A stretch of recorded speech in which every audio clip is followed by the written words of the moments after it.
was September of 1996, and the gaming landscape had suddenly become a lot less flat. Nintendo had put the finishing touches on Project Reality and unleashed it upon the masses with Super Mario 64, a game that almost immediately changed what people expected from video games. So when Rare and Nintendo released Donkey Kong Country 3 for the Super NES 2 months after the launch of the Nintendo 64, the game faced an insurmountable struggle for the attention of consumers infatuated with playing games free of the restrictions of a side-scrolling screen. And even though its series had been a Nintendo cornerstone just a few years earlier, Donkey Kong Country was now a flat, outdated afterthought.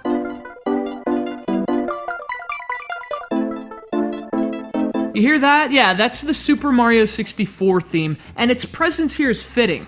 Just like Mario's new game hogged the spotlight from Donkey Kong Country 3, so too did his music.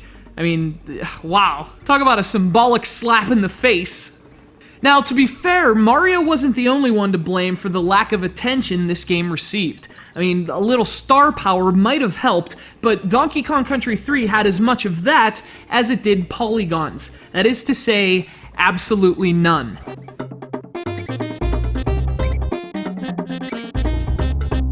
Like its predecessor, Donkey Kong Country 3 shuffles the playable cast. It brings back DIXIE Kong for a starring role, and it introduces yet another new Kong, the simian toddler, Kiddy Kong. Now, timing of its release aside, that's another reason so many Nintendo fans overlooked this game. Pulling Donkey Kong from Donkey Kong Country 2 ended up working because Diddy Kong is popular and charming enough to carry the game on his own.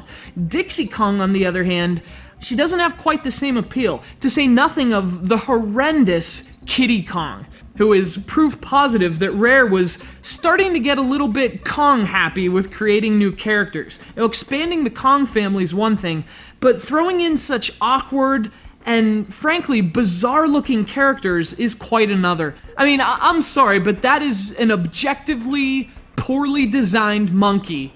I mean, what has science done?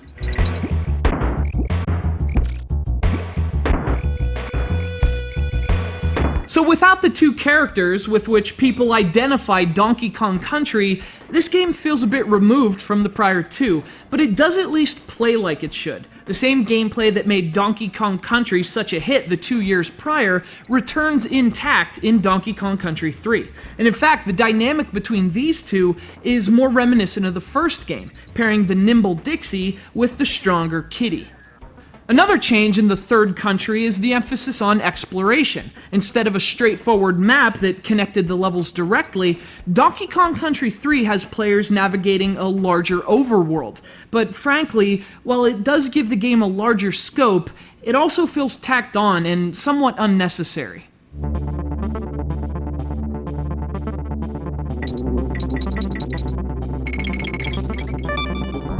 You get the sense Rare really didn't want to repeat themselves for the Donkey Kong Country games. Their changes worked the second time around, but by this point, they seem to be grasping at change simply for change's sake.